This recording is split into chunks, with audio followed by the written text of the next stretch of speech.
Even that synopsis is utterly captivating. It's both haunting and hopeful, a visceral exploration of the human condition. I'm especially intrigued by this idea of silence as not just an absence of sound, but as this loaded space filled with unspoken emotions and desires. Tell me, what was the initial spark that ignited this exploration of silence? Oh, of course. Let's transport our listeners to this intimate space. Welcome back to Turning the Page, where we explore the minds behind the masterpieces. I'm your host, Maya, and tonight we have a truly captivating author joining us, Even, the brilliant mind behind the powerful novel, How to Survive Silence. Even, welcome to the show. Let's begin. Thank you very much for the invitation. It's a pleasure to be here. El placer es mío, Ivan. And please, call me Maya. Your novel, How to Survive Silence, grabbed my attention the moment I read the synopsis. It's a visceral exploration of silence, not just the absence of words, but a space filled with unspoken emotions, desires unfulfilled. It's deeply affecting. What inspired you to delve into this layered concept of silence as the central theme in your story? Silence is not just the absence of words. It is a force that shapes, defines, and sometimes tears apart. I have always been intrigued by how what remains unsaid carries more weight than any speech. How the space between two people can be filled with emotions more intense than words themselves. This story was born from that curiosity, but also from my own experience. Being a teacher has allowed me to see the fragility of human beings from their earliest years. I work with young, vulnerable children who often struggle to find the voice to express what they feel. And in my own life, I have also faced that challenge. I have had relationships in which I gave my all, where I tried to be better, learn from my mistakes, and rebuild myself. But despite the effort, there were moments when words were not enough. Silence became an impossible barrier to cross. I wanted to explore that dimension of Silencio not just as an emptiness, but as a mirror in which we see ourselves reflected, where we confront our rawest emotions. It is destructive, yes, but also healing. It is the mourning of what never was, but also an opportunity for rebuilding. In How to Survive Silence, the reader will find not just a story of loss, but a journey toward understanding that sometimes in silence there are also answers. That's incredibly powerful, Ivan. Thank you for sharing that. The idea that silence isn't just an absence of words, but a living, breathing force that shapes our relationships, that's both profound and beautifully expressed in your novel. You've touched on this idea of silence as a space for healing. Could you elaborate on that? How do you see silence functioning as a kind of balm within the complex emotional landscape you've created in How to Survive Silence? Silence has many faces. It can be an abyss that separates us from those we love, an absence that torments us with unanswered questions. But it can also be a refuge, a space where we find clarity when the noise of the world becomes unbearable. In How to Survive Silence, I wanted to explore both dimensions. What hurt me the most in my own story was the lack of response, the emptiness that forced me to question what had gone wrong in the communication and what responsibility I bore in it. It's an uncertainty that many have felt. That feeling of having given everything and yet still failing to achieve the connection they longed for. But silence also gives us the opportunity to listen to ourselves. It is in that space that we confront our deepest emotions, where we come to understand that sometimes what remains unspoken carries more weight than any words. It is painful, yes, but it's also where healing begins. I wrote this story so that those who have gone through something similar don't feel alone, so they can find in these pages an echo of their own experiences and perhaps a path to peace. That's fascinating, Yvonne. It sounds like you're exploring not just the silence within a romantic relationship, but also the complexities of blended families and the unique challenges they face. This idea of navigating silence as a bridge or a chasm, it's incredibly compelling. Tell me more about these two protagonists. How do their experiences with silence differ? The protagonists of How to Survive Silence are two souls trapped in the same ocean of uncertainty, yet they face the storm in opposite ways. For one, silence is the barrier that separates them from the other world, built from fear, pride, and past wounds. For the other, it is a refuge, a place to find meaning when words are no longer enough. We live in an era of instant communication where every thought can be shared in seconds, and yet we have never been so distant. In the novel, this paradox becomes a central theme. The protagonists find themselves caught in an emotional abyss, a disconnection that doesn't stem from a lack of words, but from the weight of everything left unsaid. Silence, then, is not just an emptiness between them. It is a reflection of their grief, their fears, and their internal struggle to decide whether it is worth crossing the abyss or if it is better to surrender to the distance. There are no easy answers in this story, because silence is as cruel as it is healing, and each must discover what it means for themselves before they can understand it in the other. That's such a poignant observation, Ivan.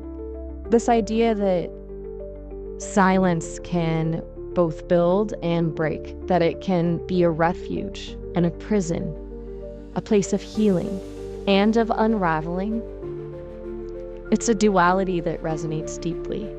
And you're right, sometimes there are no neat conclusions, no tidy resolutions. Sometimes the silence itself becomes the question, leaving us to grapple with the unspoken. Your novel doesn't shy away from this complexity. Do you think there's a particular message you hope readers will take away from How to Survive Silence? In How to Survive Silence, the search for redemption is neither a straight nor a forgiving path. The protagonist doesn't just face loss, he's forced to confront the uncomfortable truth of his own responsibility in the rupture. It's not only about what was done to him, but about what he allowed, the signs he ignored, the silences he chose to fill with assumptions instead of words. Although the students don't appear directly in the story, their presence was essential in my personal journey. In my darkest moments, knowing they were there, that they needed me, kept me going. They helped me understand that love and commitment aren't always about what we receive, but about what we choose to give, even when we are broken. This book doesn't offer easy answers.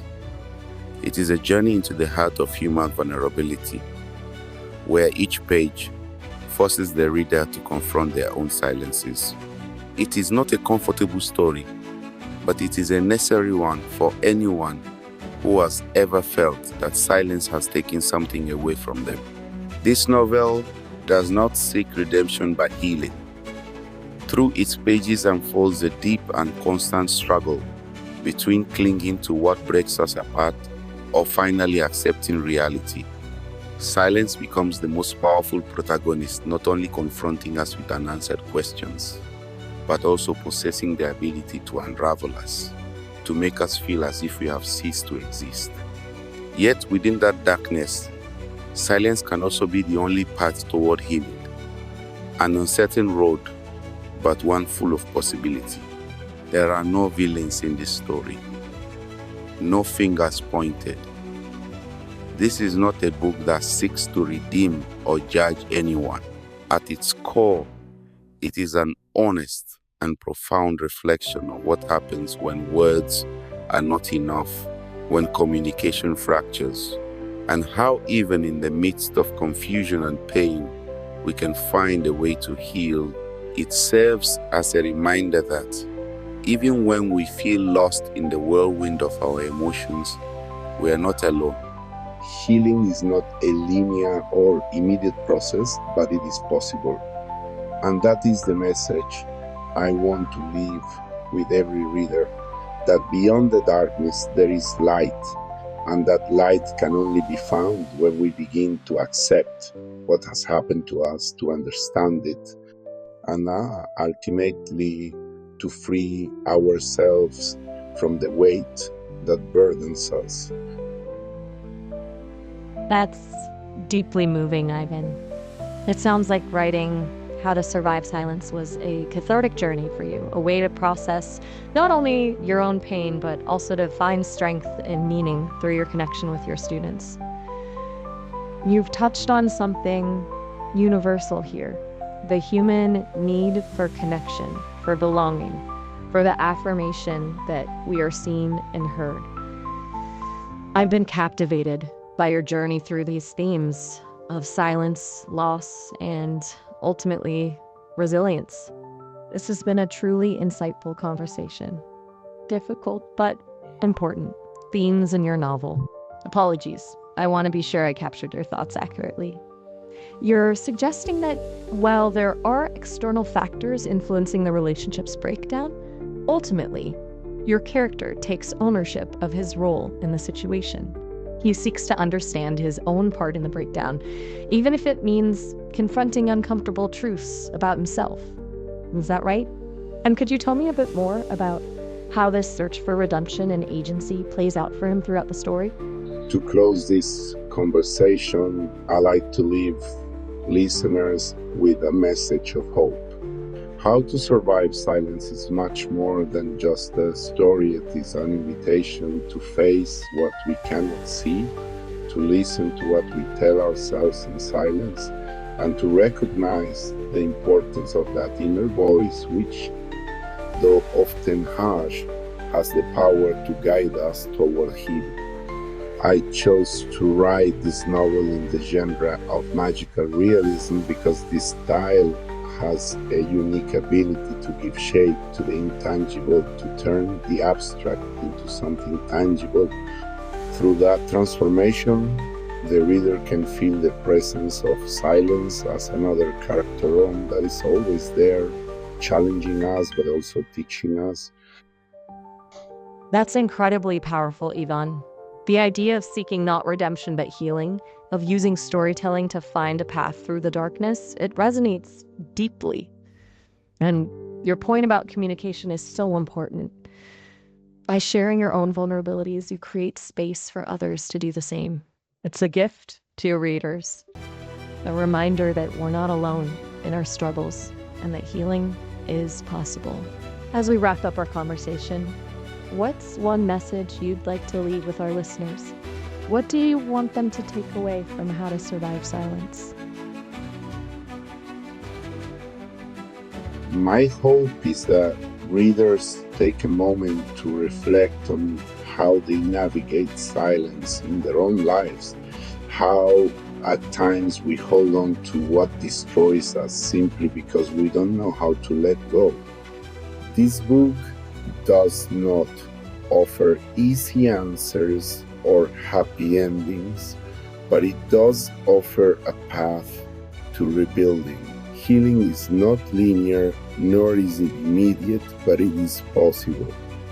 I hope readers walk away with the feeling that even when silence is overwhelming, there is a space where peace That's a beautiful final thought, can Ivan. begin.